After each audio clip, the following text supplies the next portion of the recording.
So, I mean, the reason I bring it up, and, this gets back to like the Steve Jobs commencement address at Stanford.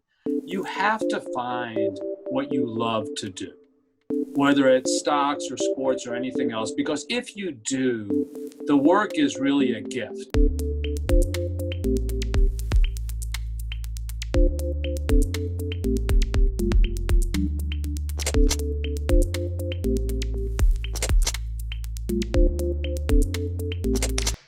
Take one, because we only have one take. Johnny, welcome to Investing for Profit and Joy. Introduce yourself. Hi, Howard.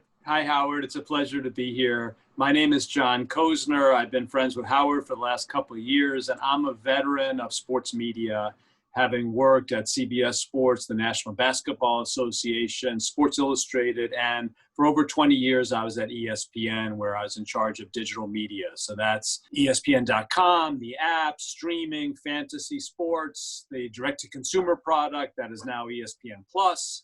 Since leaving ESPN 3 years ago, I've become an advisor and an investor to sports tech startups, particularly fascinated by the sort of intersection of sports, media, and technology. So thanks for having me, Howard. Yeah, this is exciting. I mean, we're like old souls together. You live a life that, like, I think every young person who loves sports would dream of, right? You get to talk to people. Well, first of all, you're a writer. I mean, you were trained classically as a journalist. Yes. My dad was a newspaper and magazine editor. So when I was growing up, my dad was the editor of Newsweek magazine during Watergate. He was the editor of the longtime editor of New York Magazine here in New York City. And during 9/11, he was the editor-in-chief of the New York Daily News. So I grew up in a news household. I grew up in a journalist household. And that provided really good sort of rigor and structure for everything that was to come. And so, yeah, so when you go to ESPN, it was like a startup in many ways. Yes. So how many people? Nobody really, so I joined ESPN in 1997, and it's a little like a basketball game where you join at halftime and the team is up 20 points because the business was already really successful. Okay. But it was only the third year of ESPN.com, and I quickly got involved with that team. ESPN.com started as a joint venture between Paul Allen's company, which was called Starwave, and ESPN. And the original product was called ESPNnet.sportszone.com, which David Stern, my former boss, told me was the single stupidest name he ever heard. Right. The expectations at the start of the internet were so low that name, ESPNnet.sportszone, was created so that when the project failed, ESPN would take ESPNnet with it and Starwave would take SportsZone with it. But instead, it became successful. And in March of 2003, I took over as the general manager of ESPN.com.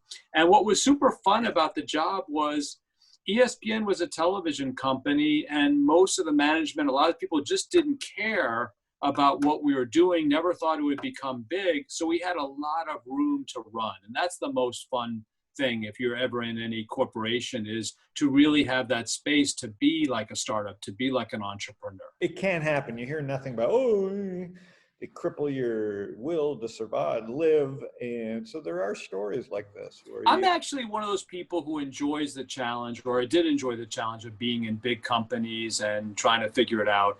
I work with startups now, and if you think about it, like working at big companies, like taking a startup and turning it upside down. Every advantage you have as a startup is a problem at a big company, but all the things that you lack, money, resources, audiences, etc., it's all there. So I just refuse to believe that we couldn't be really successful with the assets, resources we had.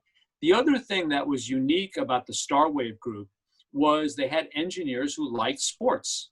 If you've been in technology your whole life, Howard, it's relatively unusual. But we had engineers who love sports, and that was really the secret of our success.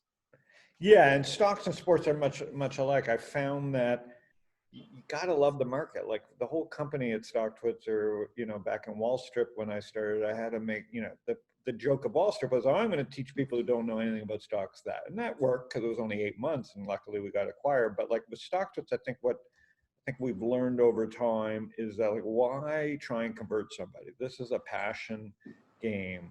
Every single person at the company which is lying to themselves to even go into the finance industry at this point. If you don't like the idea of money and talking about money and being around people that talk about money, so sports and finance kind of, in my opinion, go hand in hand. Totally. I'll give you an example that sort of ties those together. This is about 12 years ago. I was driving home from Bristol, Connecticut, where ESPN is based, to New York City, where I live. And I was listening to Mike and the Mad Dog on the radio.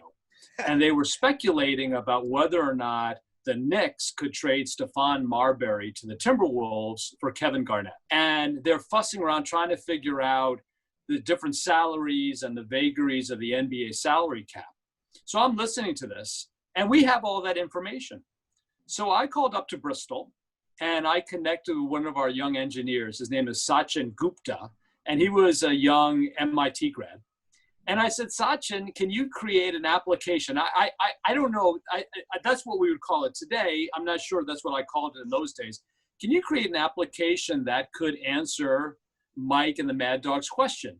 Basically taking all the salary data that we had, plugging in an application that would allow you to make your own trades and see if they worked or not.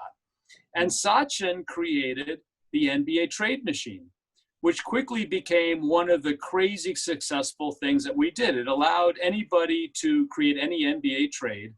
And it was correct. Or could you take in factors of their stats, or was it just based on salary? You could take in factors of the NBA's collective bargaining agreement and the actual salaries. And so if the trade was possible to be made, one of the highlights that followed was Joel Litvin, who is the general counsel of the NBA, called me up shortly after we launched this. And he said, thank you very much.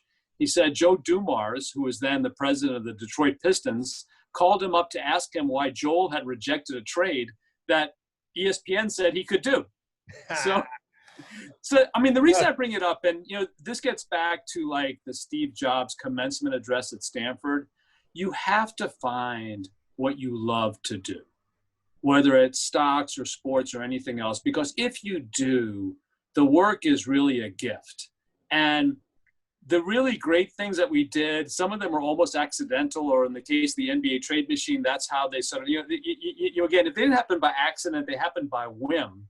And, some of the things that we thought would be incredibly successful did not wind up being, but some of the things that we just sort of invented out of like thin air wound up really resonating with our audience. And I think the fact that everybody who worked on the product was a sports fan themselves helped make it better and better.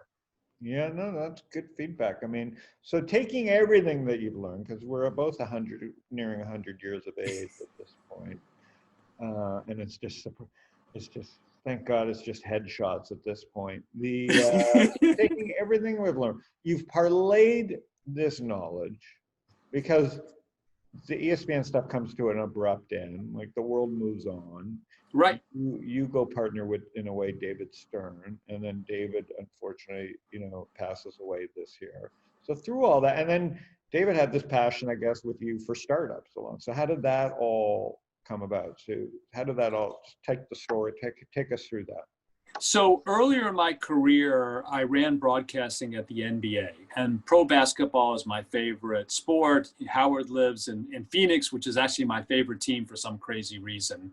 In any case, their great years. It's unwatchable. Yeah, they did. The pain in the ass. Stadium sucks. For any in the audience who watched the Michael Jordan documentary, those were my years, and I was at most of those games. So it was a tremendous, the NBA over the last few years with the Golden State Warriors and LeBron James has gotten to similar or greater heights than it did during the Dream Team era. But in any case, that was my time at the NBA. When I left ESPN, one of the first calls I got was from former Commissioner David Stern, who, having been NBA commissioner for 30 years and retired, had gotten into startups. And he had been calling me incessantly when I was at ESPN to get little meetings to get meetings with ESPN for his little companies. And I was really impressed with the companies that he had that he had identified, one of which is Overtime, which is a really terrific company. Another is Whoop, and we'll talk about them. And David said to me, he said, this work that I'm doing, advising these little companies, making small investments, has proven to be much more fulfilling than what I expected. And he said, you should consider it too. So we just started doing work together, and it sort of morphed into the creation of essentially my running his family office, which we called Micromanagement Ventures. And if anybody knows David, you appreciate the humor in it. David. And he was a micromanager. He was a micromanager. And what was great about it was like the producers. We were unintentionally successful, and we wound up developing a little bit of a following around young companies who wanted to get involved in sports and wanted the benefit of our experience, David's, certainly David's world famous name, and just our connections and understanding the business. And there was also sort of a complementary fit between David's interest and who he knew, and my interest in who I knew. Howard, as we've discussed before, at a high level, you can get a meeting most any place if you know enough people, but that's not the same thing as actually getting something done. Yeah. I've always been a student of trying to understand the sort of concentric circles of self-interest. How is it that something that I want to achieve dovetails with something that you want, so that we can actually get something done together?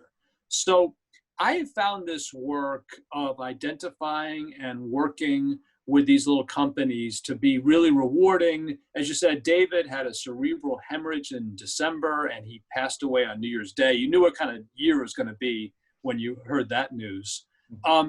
But I have continued the work, and most of these small companies have actually done better during the pandemic than I would have expected. I think it's that startups understand how to operate with very little.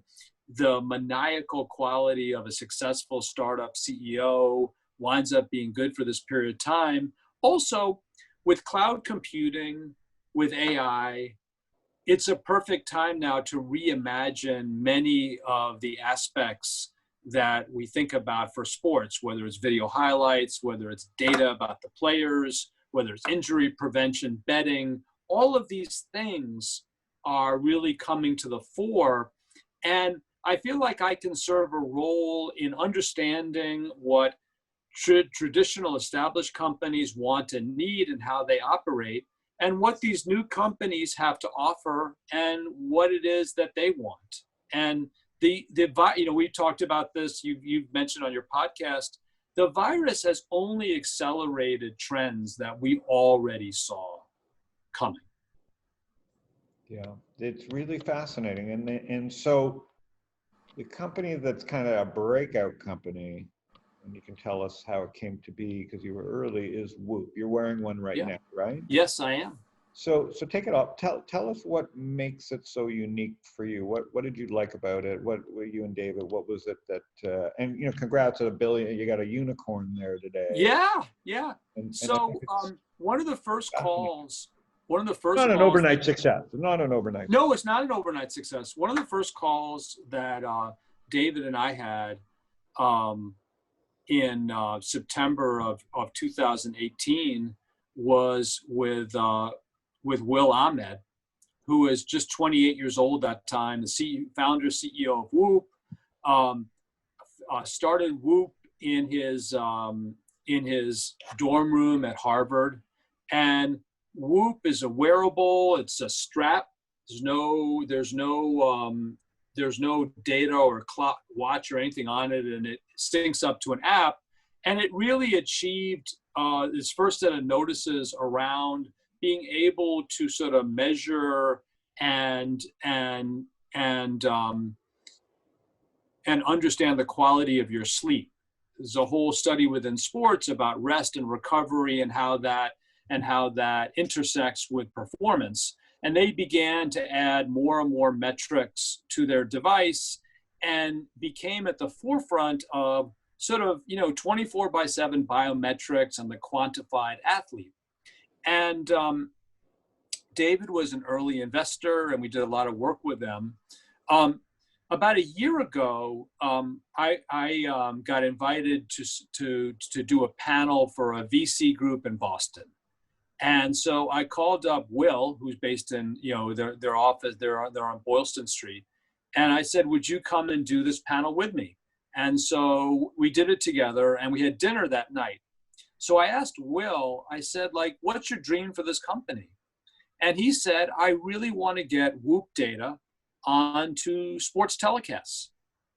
So I said, gee, that sounds really interesting. And we talked about how, rate or yeah, exactly. How, Rory McIlroy and Justin Thomas, who are two of the top PGA Tour golfers, are investors in the company. So I suggested that we get started working with the PGA Tour.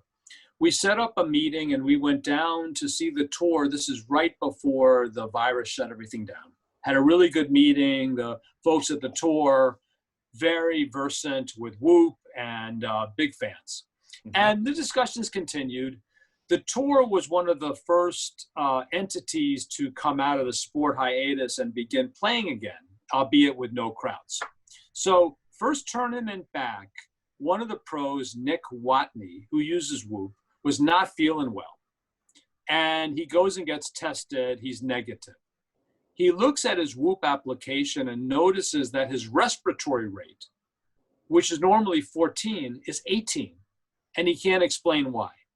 He goes back and gets retested. He's positive for COVID-19.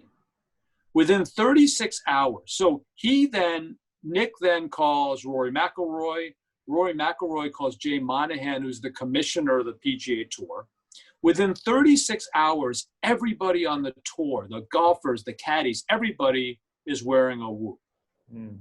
And it's one of those things best laid plans are one thing, but oftentimes it's just a serendipity of things that you add. Will had no idea when he got started or when we had dinner that his device could help you serve as a sort of pre-warning that you might have the virus. But that's one of the things that's happened. So they also have made a deal with the NFLPA. Patrick Mahomes, the Kansas City Chiefs quarterback, is an investor and a Whoop user.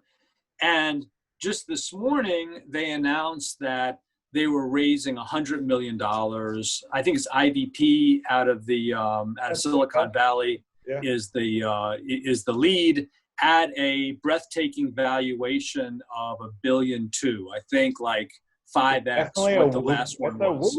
Whoop, whoop. It's a Whoop, Got a Whoop. But the key thing that changed, besides the fact they continued to improve the product, the really key change, which was ballsy at the time, was making the decision to no longer just sell the hardware at, say, $400 a shot, but instead move to a membership model. Six months at $30 a month you have to commit to. Transform the company. The company was one of the first examples of a recurring revenue model, really synced into what VCs were talking about on a monthly and annual basis, has seen explosive growth.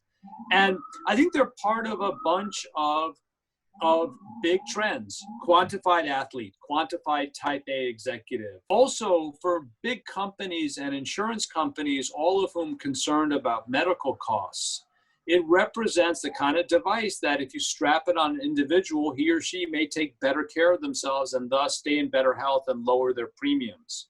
This is a direction that's coming in the industry.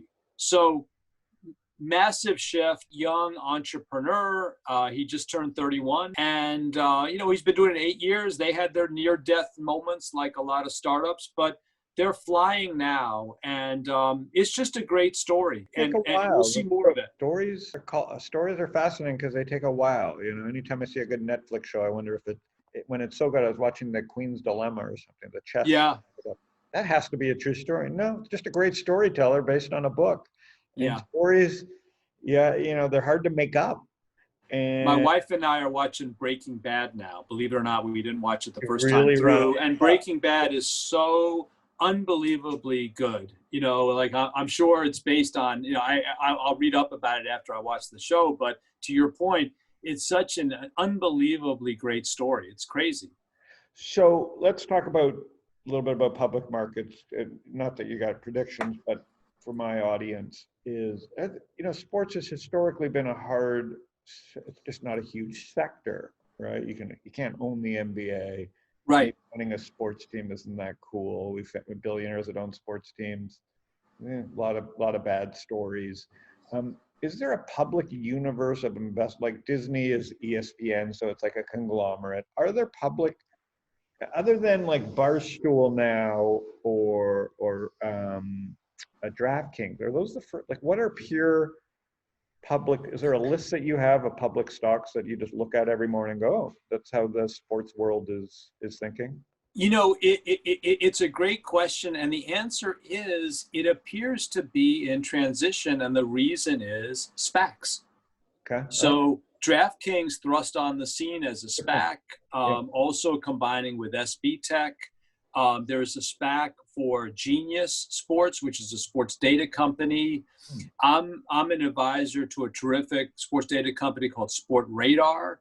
It wouldn't surprise me to see them involved in either an IPO or a SPAC. One of the SPACs is now involved with Fenway Sports, which includes the Red Sox. Traditionally, owners and leagues have been reticent to be publicly traded companies because they haven't wanted all of their business to be divulged publicly, which comes with being a publicly traded company. I'm wondering whether in the new world of zero interest rates, post-COVID, different types of people owning teams, whether that's going to be re-looked at. And it threatens, it's great opportunity. It also threatens to exaggerate the differences between markets and between teams in different markets. Interesting. Were the Dallas Cowboys ever to go public, for instance, the difference in value between, say, them and the Tennessee Titans, just for example, would be even more profound. And from the context of running a 32-team league, might make things more complicated. So your point is exactly right. Historically, not a place where people can really sort of buy these companies directly on the public markets, but SPACs offer the potential that might change. I wanted to ask you, since I have you here, I believe that there's something to SPACs and that it's good to have an alternative to the IPO structure. Is your gut feeling that SPACs are fads, or that they may have staying power? I just think it's just, I think about more of just, Yoni. I was talking to my friend Yoni in Israel, Asia, and who's like knows a lot about. There's a lot of smart people with opinions in Shema. There's something. They're a tool. It's outsourcing banking, but in the end, to be a successful company, it has to have a huge. Has to have growth, right? Like in the end, I think what we're learning from COVID and the cloud is this next generation of investors thinks big, and they want clean. They don't need conglomerates. Like no one's interested in energy, no one's interested in banking, no one's interested in hotel chains and airlines. They want clean. They want stuff that they live with. They're talking to their friends. So I think SPACs will be like anything else. If it's a good SPAC, meaning they don't care. Kids won't care if it's a SPAC or a regular IPO or direct listing. Is it a brand that resonates with them? And I think DraftKings, everybody thinks, DraftKings opened up a new dimension. Yes. They didn't do it because they wanted to do a SPAC. From my interview with Jason, I would say they did it because they had to, which is probably also what made it a special thing, is like, people just love the brand and trust the brand, and they were the first to really become a brand in what is fantasy, much like will happen in marijuana maybe one day, or when Robinhood or eToro goes public for brokerage. Like millennials have an affinity to DraftKings. Yes. And so the question for DraftKings and all SPACs, well, how big can it be? Because people want Netflix, people want Facebook, people want the growth. And I think the old world of the spreadsheet world, the world that used to be SPACs and the world that used to be acquisitions, was all about an Excel spreadsheet. What's the interest rate in that spreadsheet, and what's our valuation if interest rates are this and that? And I think this new world is, And don't tell me about your SPAC. Tell me about your company. Tell me about the growth rate. Tell me about how big the TAM is. You know what I mean? Totally. And otherwise, it's all rent to own. Otherwise, it's all rental. So SPACs are just interesting, and I think they'll be mostly bad ones. And I think it's up to the investor, give the audience what they want. Everybody wants to be a banker. Everybody now has the opportunity to kind of pull together a SPAC or be part of a SPAC. Just like 10 years ago, angel investing wasn't a thing, and now everybody can write checks. So I don't know. I'm optimistic, and I think it's kind of it'll lend more credence to buyer. It'll bring back buyer beware, and I think Americans.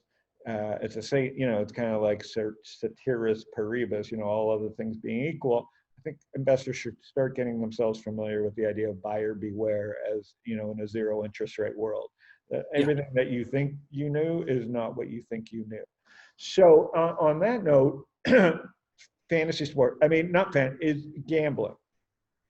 Obviously, you guys must have chewed over this for 20 years while you were there, never thinking it would happen. Can't really be involved in it.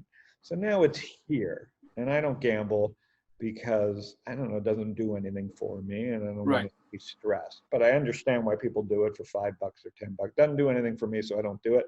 I can watch a game or not watch a game. I love to watch sports. I don't think it makes it better for me to have a bet on the thing. So that's me.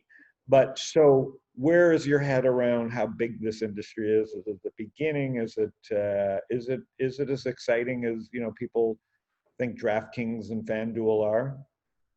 I think it's a mixed bag. It's definitely exciting, certainly from a financial point of view, because we're early, right? The betting is being legalized state by state. In addition, states have the decision to make, are they going to allow true mobile betting, like what's happening in New Jersey, or a more restrictive, less sensible idea like mobile betting, but you have to be within the physical casino to bet, which makes no sense at all to me.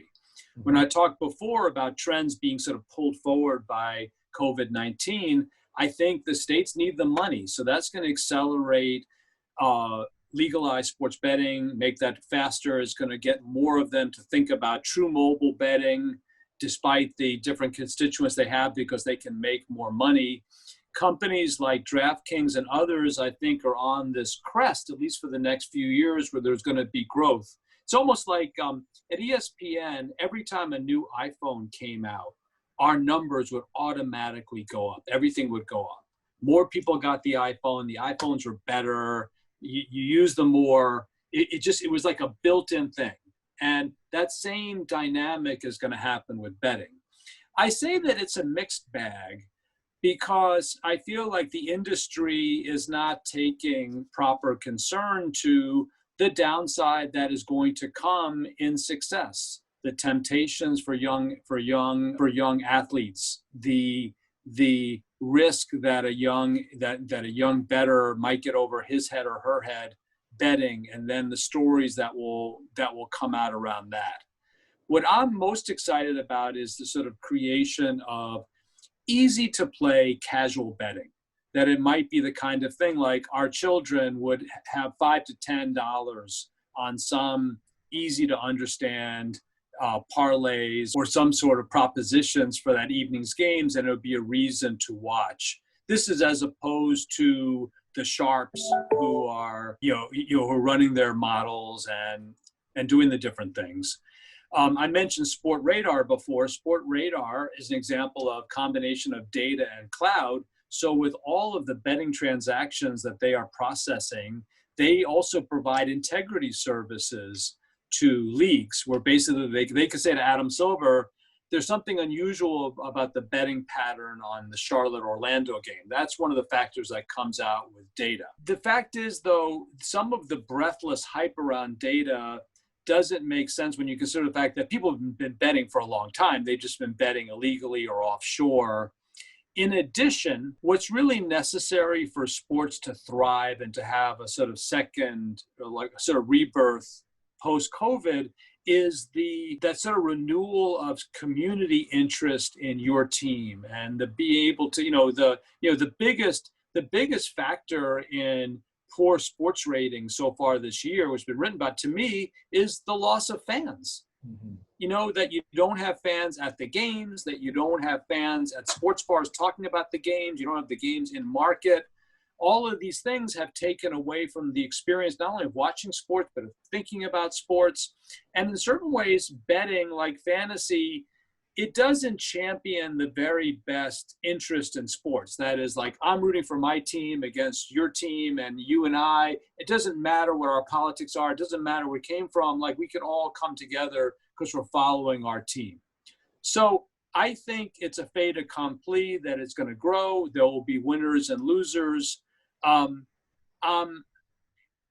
I tend to think that over time, the quants companies like DraftKings that have the data and the UI are going to continue to do well in what may be a race to the bottom, and that all the propositions are going to look similar. You're going to have more and more intelligence around these things.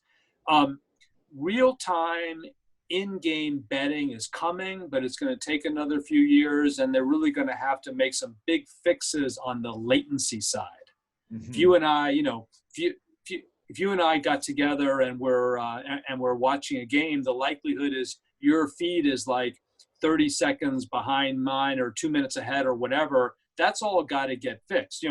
Yesterday there was discussion. I'm blanking on the name, but there are a bunch of now social audio companies out, Clubhouse and others, and people are asking me yesterday, well, what do you think about this for sports?